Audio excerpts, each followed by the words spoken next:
బుల్బుల్ కథలకు స్వాగతం.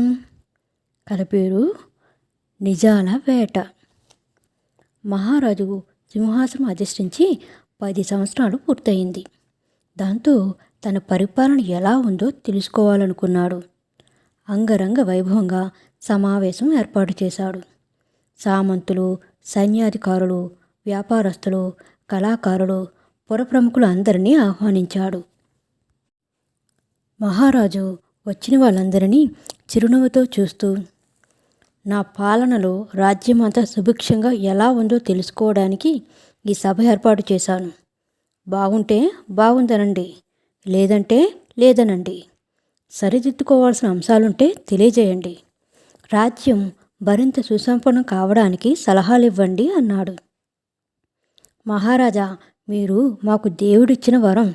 ఎన్ని జన్మలైనా మీరే మాకు రాజుగా ఉండాలి అంటూ నోరిప్పారు సామంతులు. మీ పాలనలో ఎటువంటి తిరుగుబాట్లు లేవు.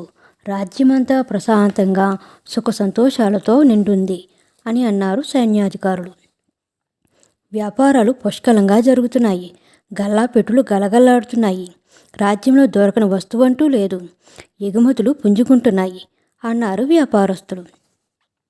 ఎక్కడ చూసినా సభలు, సమావేశాలు, నాటక ప్రదర్శనలు, కవితా పఠనాలు, కొత్త గ్రంథాల ఆవిష్కరణలు, పురస్కారాలు, సన్మానాలతో సందడిగా ఉంది ప్రభు, పొగిడారు కళాకారులు.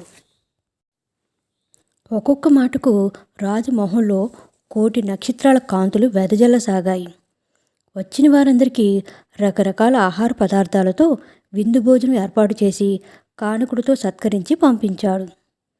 ఆ రాత్రి అంతఃపురంలో మహారాణితో, మహారాజు, చూసావా రాణి, నా పరిపాలన ఎంత కళకళలాడిపోతున్నదో. ఆకలి కేకలు లేవు, తిరుగుబాట్లు లేవంటూ నింగిని తాకేలా కీర్తిస్తున్నారంతా అన్నాడు సంబరంగా. రాణి చిరునవ్వుతో, అలా కాక ఇంకెలా చెబుతారులే మహారాజా మీ వద్ద అంది. ఆ మాటలో ఏదో వ్యంగ్యం కనబడింది రాజుకు. అంటే ఆ పొగడ్తలన్నీ కేవలం భయం వల్ల వచ్చినవే అంటావా ప్రశ్నించాడు. భయం వల్లనే కాకపోవచ్చు, మీతో వారుకున్న అవసరాల వల్ల కూడా కావచ్చు. మీ ముందు నిలబడి మీకు వ్యతిరేకంగా మీ కింద పనిచేసే అధికారులు ఎవరైనా నోరు విప్పగలరా? మనసులో మాట చెప్పగలరా? మీరేం చేసినా ఆహా ఓహో అని ఆకాశానికి ఎత్తిస్తారే తప్ప విమర్శిస్తారా అంది. అయితే వాళ్ళందరూ నన్నలా ఊరికే పొగుడుతున్నారని నిరూపించగలవా అన్నాడు రాజు. తప్పకుండా మహారాజా, మీకు అసలు రాని కళేదైనా ఉంటే చెప్పండి అంది. మహారాజు కాసేపు ఆలోచించి, నీకు తెలుసు కదా, లలిత కళలో ఎంతో కొంత ప్రావీణ్యం ఉన్న నాకు అసలు రానిది, ఎప్పుడూ ముట్టుకోనిది చిత్రలేఖనం ఒక్కటే అని అన్నాడు. అయితే ఒక పని చేయండి మహారాజా, ఒక్కరోజులో చిత్రలేఖనం గురించి తెలుసుకొని మీకు ఎలా తోస్తే అలా రకరకాలుగా చిత్రాలు వేయండి.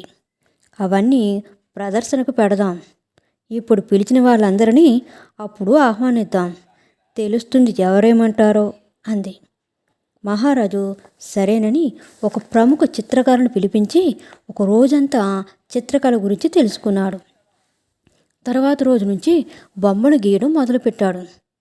కుడి చేత్తో కొన్ని, ఎడం చేత్తో కొన్ని, నోటితో పట్టుకొని కొన్ని, వెనక్కి తిరిగి కొన్ని, ఆఖరికి పడుకొని, కూర్చుని, నించుని రకరకాలుగా వారం రోజుల్లో 100 చిత్రాలు పూర్తి చేశాడు.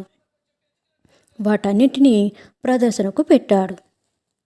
అందులో కొన్ని చిత్రాలను తిరిగేసి కూడా పెట్టాడు. అప్పుడు పిలిచిన వాళ్ళందరినీ ప్రదర్శనకు ఆహ్వానించాడు. ఏ చిత్రం చూసినా రంగులు ఒకదానితో ఒకటి కలిసిపోయి కనిపించాయి.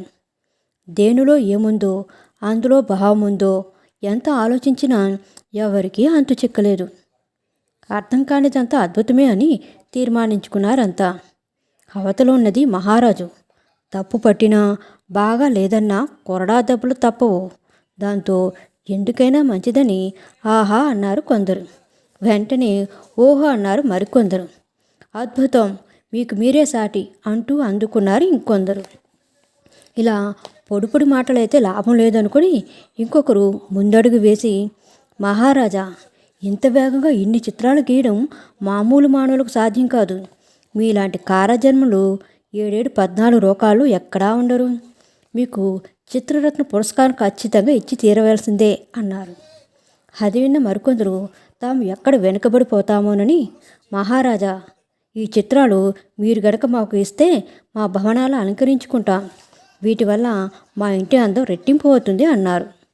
ఒకరిని చూసి మరొకరు పొగడ్తలలో పోటీ పడ్డారు. వాళ్ళలా పొగడ్తల వర్షం కురిపిస్తుంటే మహారాజు తన పక్కనే ఉన్న మహారాణికి మొహం చూపించలేక సిగ్గుతో చితికిపోయాడు. ప్రదర్శన పూర్తయి అందరూ వెళ్ళిపోయాక, అర్థమైంది కదా రాజా ప్రముఖుల సంగతి. మీ పాలన గురించి నిజానిజాలు తెలియాలంటే ధనవంతులను కాదు కలవాల్సింది, పేద ప్రజలను. అధికార దర్పంతో రాజుగా కాదు, వాళ్ళలో ఒకరిగా మారిపోవాలి. అప్పుడే మీ లోటుపాట్లు తెలుస్తాయి, సరిదిద్దుకోవాల్సినవి అర్థమవుతాయి అంది. మహారాణి వైపు ప్రశంసాపూర్వకంగా చూశాడు మహారాజు. మరుసటి మహారాజు పల్లె మనిషిగా మారువేషములో కాలినడకన సంచారానికి బయలుదేరాడు నిజాల వేటకై. కథ నచ్చినట్లయితే లైక్ చేయండి, షేర్ చేయండి, సబ్స్క్రైబ్ చేయండి. Thank you so much.